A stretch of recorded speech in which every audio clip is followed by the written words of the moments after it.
গরম গরম ভাতের পাতে খাওয়ার জন্য বানিয়েছিলাম কুমড়ো পাতার বড়া। মুসুর ডালকে ভালো করে ভিজিয়ে রেখেছিলাম। তারপর কাঁচা লঙ্কা আর আদা দিয়ে ভালো করে বেটে নিয়েছি। তারপর ভিজিয়ে রাখা ডালটায় নুন, হলুদ আর কালো জিরে দিয়ে ভালো করে ফেটিয়ে নিয়েছি। কুমড়ো পাতাগুলোকে গরম জলে ভাপিয়ে নিয়েছি।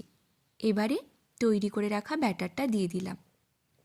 সাইড থেকে হালকা হাতে একটু একটু করে মুড়ে নিচ্ছি, তাহলেই এটা তৈরি হয়ে যাবে। কড়াইতে সাদা তেল গরম করতে দিলাম। তেলটা যতক্ষণে গরম হচ্ছে ততক্ষণে আমি বেসন দিয়ে একটা পাতলা গোলা তৈরি করে নিয়েছি।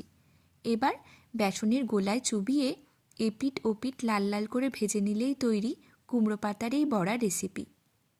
আপনাদের যদি এই রেসিপিটি ভালো লেগে থাকে তাহলে অবশ্যই সঙ্গে থাকবেন, আর ভালো লাগলে একটা কমেন্ট করতে ভুলবেন না।